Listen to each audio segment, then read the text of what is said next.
नमस्कार, आप देख रहे हैं न्यूज 18। आपके साथ मैं हूं कंचन डोगरा और आइए सबसे पहले आपको पहाड़ की खबरों में बताते हैं।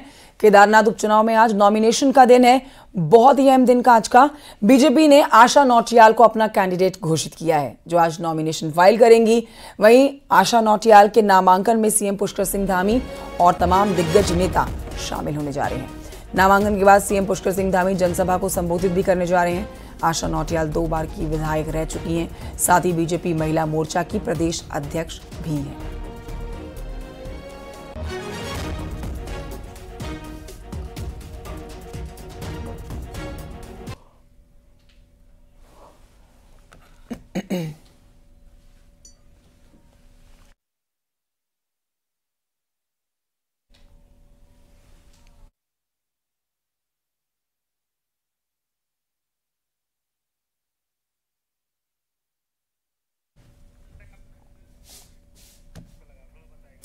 तो आशा नौटियाल जो कि बीजेपी की उम्मीदवार घोषित कर दी गई हैं। आशा नौटियाल वर्सेस मनोज रावत। मनोज रावत कांग्रेस के कैंडिडेट, जिनके नाम का ऐलान कल ही कर दिया गया था, शाम तक औपचारिक घोषणा कर दी गई।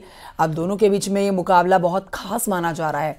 देखिए, मनोज रावत के लिए कहा जा रहा है कि उनका प्रदर्शन पिछली बार बिल्कुल भी अच्छा नहीं था, वो तीसरे नंबर पर खिसक गए थे, जबकि उससे पहले के 2 प्रदर्शन उनके फिर भी बेहतर थे। लेकिन एक बार फिर से कांग्रेस पार्टी ने मनोज रावत के ऊपर अपना भरोसा दिखाया है और जीत का दावा किया है। आशा नौटियाल जो कि बीजेपी की कैंडिडेट घोषित की गई हैं, आज ये भी नॉमिनेशन फाइल करने जा रही हैं। आशा नौटियाल बीजेपी की कद्दावर नेता हैं और ये भी जान लीजिए कि आज उनके नॉमिनेशन पर मुख्यमंत्री पुष्कर सिंह धामी मौजूद रहने वाले हैं और तमाम बड़े नेता मौजूद रहने वाले हैं। 2 बार की ये विधायक रह चुकी हैं और अब ये भी जान लीजिए कि बीजेपी महिला मोर्चा की प्रदेश अध्यक्ष भी हैं। अब बड़ी जिम्मेदारी निभाते हुए अब एक और बहुत बड़ी जिम्मेदारी बीजेपी ने आशा नौटियाल को दे दी है, जिस पर खरा उतरना उनके लिए बड़ी चुनौती है। दोनों के बीच का ये मुकाबला बहुत ही कांटे का बताया जा रहा है। दोनों ही बहुत ही पुराने नेता, अपनी अपनी पार्टी से।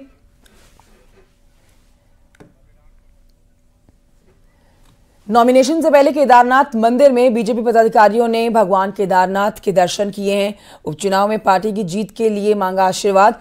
बीजेपी प्रदेश प्रभारी दुष्यंत कुमार गौतम, प्रदेश अध्यक्ष महेंद्र भट्ट ने केदारनाथ दर्शन किए।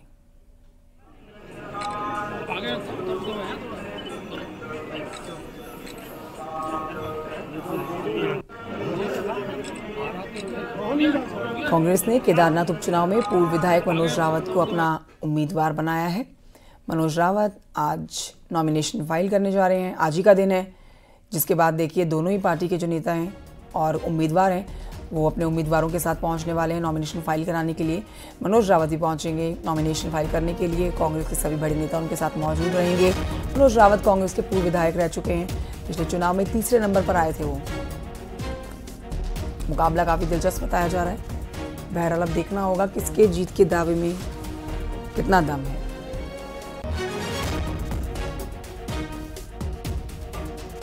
पहाड़ के उपचुनाव की ये जंग बहुत ही दिलचस्प और रोचक मोड़ पर आ रखी है। नामों को लेकर असमंजस बना हुआ था, किस नाम के ऊपर मोहर लगती है, इसको लेकर लगातार बीते कुछ दिनों से चर्चा चल रही थी। अब कल ये तस्वीर साफ हो गई, क्योंकि बिल्कुल एंड मोमेंट में दोनों ही पार्टियों ने अपने अपने उम्मीदवारों के नामों की घोषणा की। बीजेपी और कांग्रेस दोनों ही पार्टी ने अपने उम्मीदवारों की जो घोषणा की है, वो बिल्कुल एक दिन पहले आप कह सकते हैं, नॉमिनेशन से पहले की है।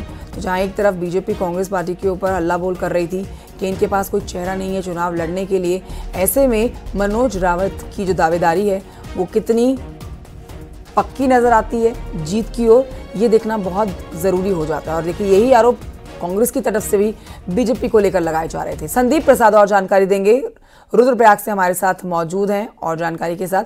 संदीप, दोनों नामों की घोषणा कल कर दी गई, जिसका इंतजार किया जा रहा था। नॉमिनेशन से ठीक पहले ही नामों की घोषणा की गई है।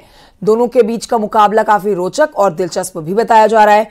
नॉमिनेशन आज फाइल करने जा रहे हैं। सबसे पहले अपडेट दे दीजिए कि क्या इस समय हलचल मची हुई है नॉमिनेशन फाइल करने के लिए। दोनों ही ये दिग्गज कितने बजे तक पहुंचेंगे, कौन कौन इनके साथ मौजूद रहने वाला है?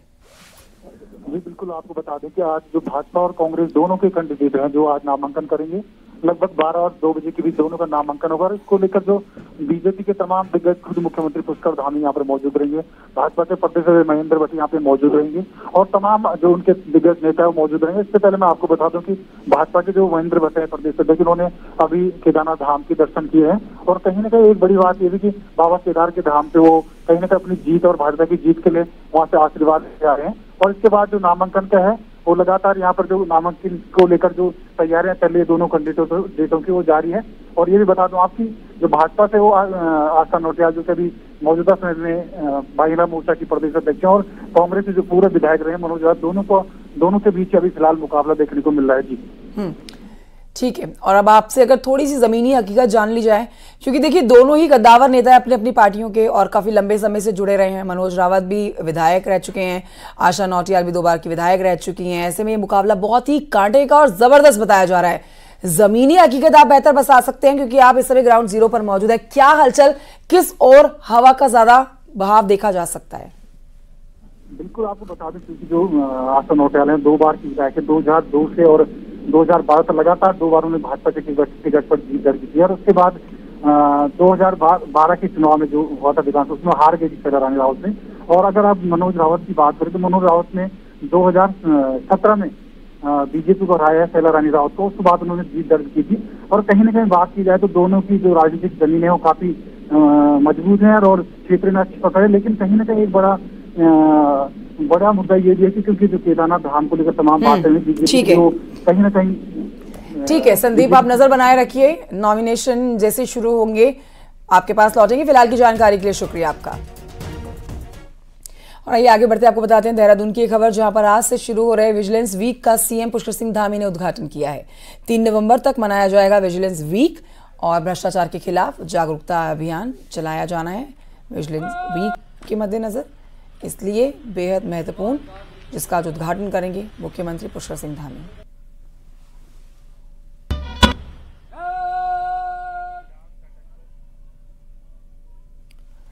केंद्रीय संस्कृति एवं पर्यटन मंत्री गजेंद्र सिंह शेखावत ने मुख्यमंत्री आवास में सीएम धामी से शिष्टाचार भेंट की है। सीएम धामी ने इस दौरान पर्यटन और संस्कृति के क्षेत्र में उत्तराखंड में चल रहे विकास कार्यों के बारे में और जानकारी ली है। कहा गया है कि उत्तराखंड में पर्यटन और तीर्थाटन बहुत तेजी से बढ़ा है, जिससे फ्लोटिंग पॉपुलेशन बड़ी संख्या में राज्य में आ रही है।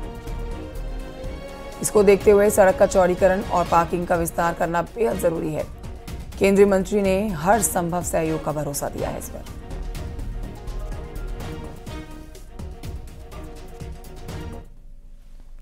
देहरादून में रविवार को सीएम पुष्कर सिंह धामी ने पूर्व मुख्यमंत्री तीरथ सिंह रावत से मुलाकात की है। मुलाकात के दौरान की तस्वीर आप देख सकते हैं।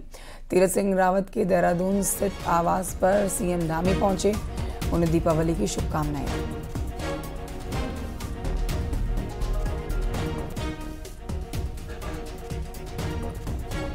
सीएम धामी ने पूर्व सीएम भुवन चंद्र खंडूरी से भी उनके आवास पर जाकर मुलाकात की है, दीपावली की शुभकामनाएं दी हैं, भेंट दिए हैं और उनकी बेटी और विधानसभा अध्यक्ष ऋतु खंडूरी को भी शुभकामनाएं दी दीपावली की, उनसे भी मुलाकात की।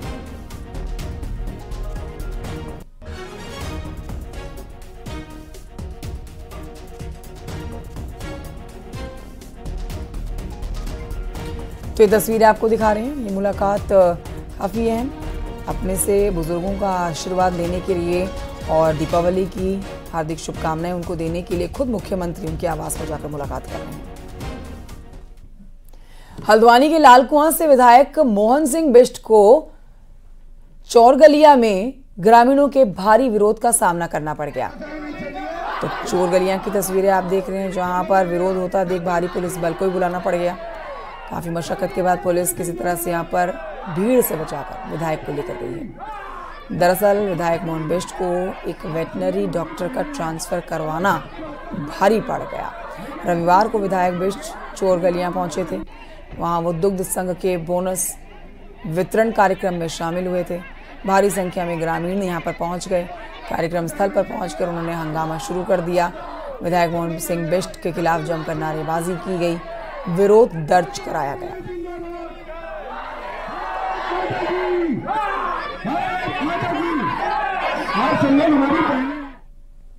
हरिद्वार से खबर, जहां पर बहादुराबाद थाना पुलिस ने एक मनचले को गिरफ्तार कर लिया। लड़के पर एक लड़की को परेशान करने का आरोप है। पीड़ित लड़की के परिजनों की शिकायत पर पुलिस ने कार्रवाई की है, जिसके बाद पुलिस ने आरोपी रोहित को गिरफ्तार करके जेल भेज दिया है।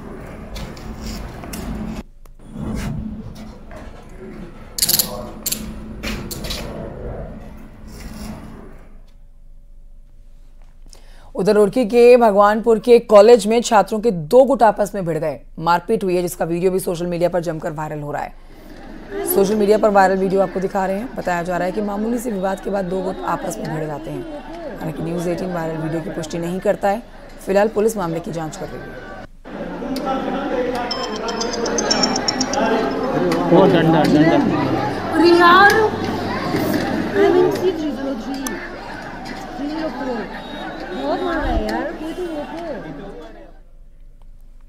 उत्तरकाशी में त्योहार के सीजन में खाद्य सुरक्षा विभाग की टीम लगातार छापेमारी कर रही है।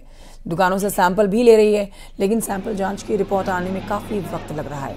दरअसल नियम अनुसार रिपोर्ट 14 दिन के अंदर आनी चाहिए, लेकिन ये रिपोर्ट आने में 4 से 5 महीने का समय लग जाता है, जिससे ये पता नहीं चल पाता है कि जिस खाद्य पदार्थ का सैंपल भर गया है वो खाने योग्य था या फिर नहीं।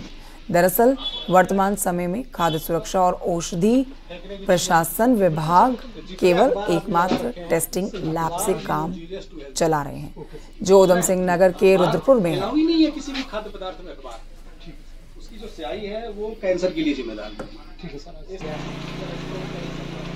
तो 14 दिन में आ जानी चाहिए, लेकिन अब हमारे लैब की चूंकि कैपेसिटी कम और पूरे राज्य में एक ही लैब है और सैंपलिंग चूंकि हमारे पूरे राज्य में काफ़ी हो रहा है, तो इसको वो सैंपलिंग पे उनकी क्षमता कम होने के कारण रिपोर्ट समय से नहीं दे पा रहे हैं। फिर भी कोशिश की जा रही है कि एक और हमारे मुख्यालय द्वारा पता चला है कि एक गढ़वाल में भी एक लैब स्थापित करने की प्रक्रिया है।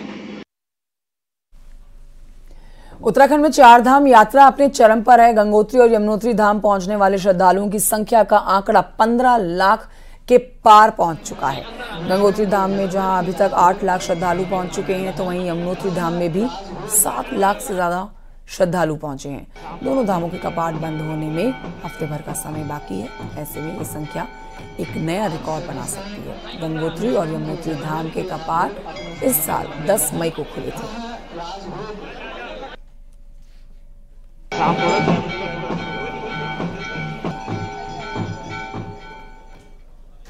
दीपावली पर लक्ष्मी पूजन को लेकर असमंजस के बीच में गंगा सभा ने भी 1 नवंबर को दीपावली मनाने का फैसला ले लिया है।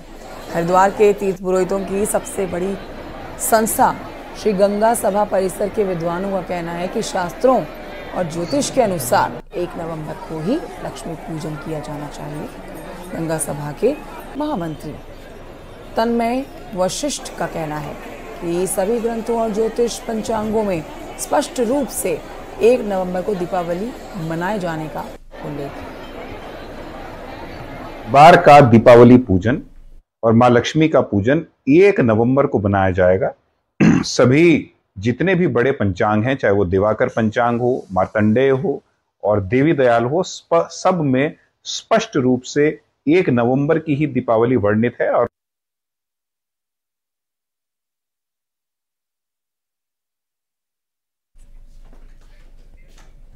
और आइए आपको सीधे लिए चलते हैं सीएम धामी को सुनाने के लिए। और मजबूत करने के लिए आवश्यकता पड़ेगी।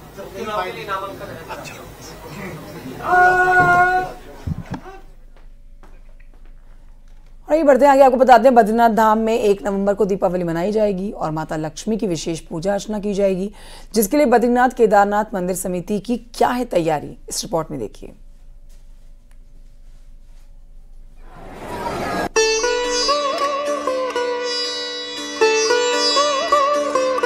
देश भर में 31 अक्टूबर को दीपावली का पावन पर्व मनाया जाएगा, लेकिन बद्रीनाथ धाम में 1 नवंबर को दीपावली मनाई जाएगी, जिसको लेकर भगवान बद्री विशाल के मंदिर को फूलों और रंग बिरंगी लाइटों से सजाने की तैयारी हो रही है।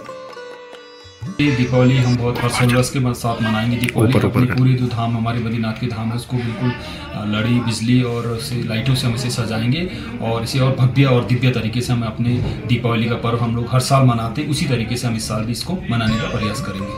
1 नवंबर को बद्रीनाथ धाम में दीप महोत्सव मनाने के साथ भगवान बद्री विशाल के मंदिर में विराजमान माता लक्ष्मी की विशेष पूजा अर्चना भी होगी, जिसके लिए माता लक्ष्मी का श्रृंगार कमल के फूलों से करने के अलावा 56 भोग भी बनाए जाएंगे और डीमरी पंचायत सुबह से माता लक्ष्मी की विशेष पूजा अर्चना करेगी।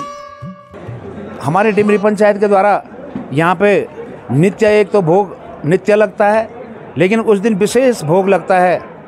56 प्रकार के भोग लगते हैं भगवान बद्री विशाल जी के और उनकी पत्नी लक्ष्मी जी को विशेष रूप से उन्हें नैवेद्य बनता है। सर्वे भवन्तु सुखिनः, सर्वे सन्तु निरामया, सर्वे भद्राणि पश्यन्तु, माँ कश्चित् दुःख भाग् भवेत्। हे भगवान नारायण एवं लक्ष्मी, आप पूरे संसार के जनमानस का कल्याण करें, सभी को समृद्धि दें, यही कामना के निमित्त हम यहाँ पर धनतेरस और दीपावली से पहले यहाँ पर पहुँचे हैं। दीपावली से पहले बद्रीनाथ धाम में श्रद्धालुओं का तांता लगा हुआ है, जिससे प्रशासन और कारोबारी उत्साहित हैं।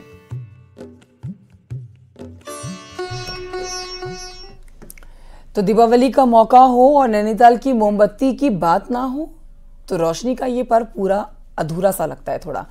जिसका जितना खूबसूरत नैनीताल शहर है, उससे कई सुंदर यहाँ की मोमबत्तियां हैं। देखिए रिपोर्ट।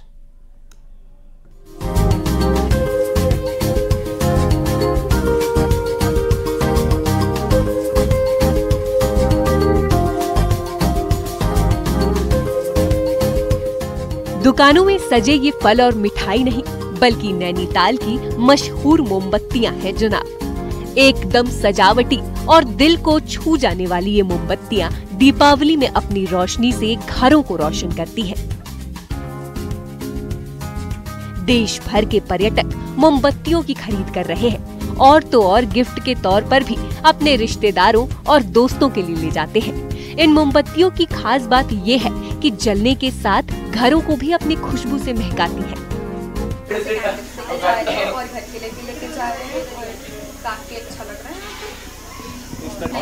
काफी अच्छी वाइब है।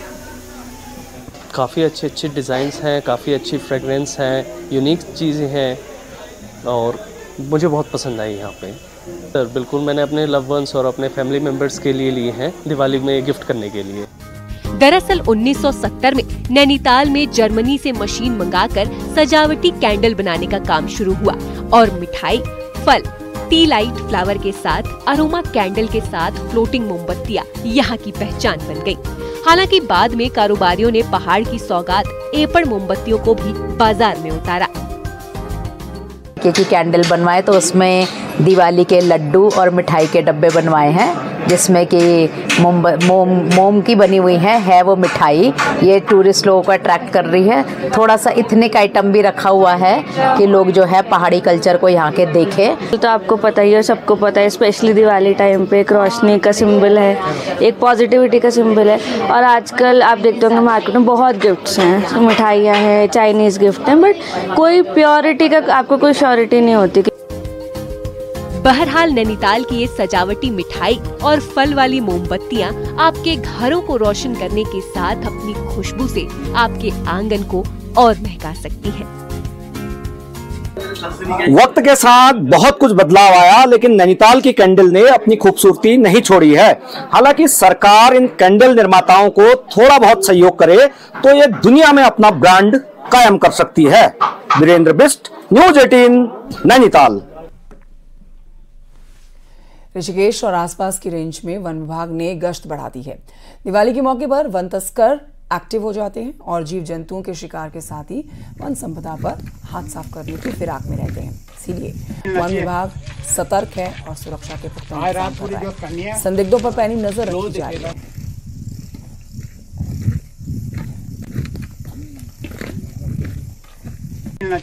रात को डेली हम नाइट पेट्रोलिंग करते हैं। आप भी देख ही रहे हैं कि हम तो डेली मतलब मेरा स्टाफ पूरा शाम 8 बजे से सुबह 6 बजे तक पूरे गश्त करते रहते हैं। न्यूज़ 18 ने ऑपरेशन ब्लैक मैजिक के जरिए दिवाली से पहले दुर्लभ और प्रतिबंधित जीवों की तस्करी और कालाबाजारी पर बड़ा खुलासा किया।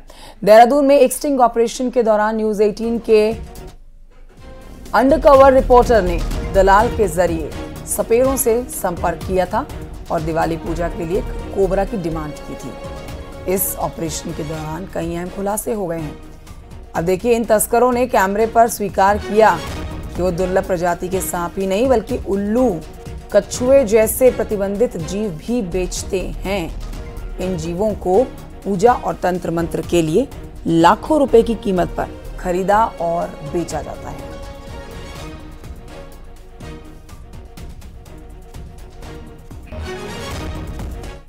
पूजा करी और फिर छोड़ दिया सांप। छोड़ना ठीक रहता है। फिर कोई आपने उसको जो भी अपना उतार चढ़ाव किया, हाँ, तो छोड़ दिया ना, अब उतारा चढ़ाया वो दे दिया, वही आपकी पिटारी में बंद हो जाएगा। हाँ, कोई फायदा नहीं, तो उसे छोड़ देना है फिर। तो लोग फन वाले सांप लेके जाते हैं सर पूजा के लिए। फन वाला चलता है और एक चलता है वो 2 मुंह वाला। 2 मुंह वाला सांप तो बहुत महंगा हो। बहुत महंगा हो। तो कितना है वो? तो मिनिमम मान के चलो आप 2-2.5 लाख रुपये तक वो भी मिल जाता है। 1-1.5 लाख ऐसे वो भी मिल जाता है। किलो के हिसाब से मिलता है। किलो के हिसाब से खाते हैं क्या लोग उसे? नहीं खाते नहीं है, पर उसका वेट के हिसाब से होता है ना। और किसी को चाहिए वो आपको 1 किलो 1.5 किलो से ऊपर का कोई मिलेगा है यहाँ अवेलेबल है? यहाँ नहीं। राजस्थान की साइड से, मुरादाबाद राजस्थान की साइड से। तो मुझे मतलब फन वाला लूँ सांप और उसकी पूजा करूँ और क्रिया करके उतार दूँ। काले रंग का ही दोगे ना तुम? हाँ, फन वाला काला रंग का होगा। तो जो तुम सांप दोगे उसका मतलब जहर निकला हुआ होगा? हाँ, उसका जहर निकला हुआ होगा। जहर वाला देंगे तो भाई चला सामने पूजा पाजा करते हुए काट ही लिया, बंदा ही मर जाएगा, क्या फायदा। खतरनाक है भाई, बिल्कुल बहुत ही ज्यादा खतरनाक है। इसकी उम्र कितनी होगी? इसकी 1000 वर्षों से। इसकी हाँ जी। 1000? हाँ जी। 1000 वर्ष का है? अभी कितने साल का है? अभी 2-3 साल का है। अच्छा, अभी 2-3 साल का। 2-3 साल का बच्चा है। और ये 1000 वर्ष की उम्र थी।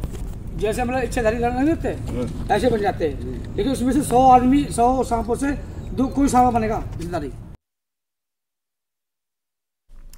उत्तराखंड में पिछले कई दिनों से करोड़ों की साइबर ठग पैसा विदेश पहुंचाया जा रहा है। केंद्रीय जांच एजेंसियों को डर है कि ये पैसा देश विरोधी कामों में भी लगता है। खुद पीएम मोदी ने भी मन की बात कार्यक्रम में साइबर ठगी का जिक्र किया है। देखिए रिपोर्ट।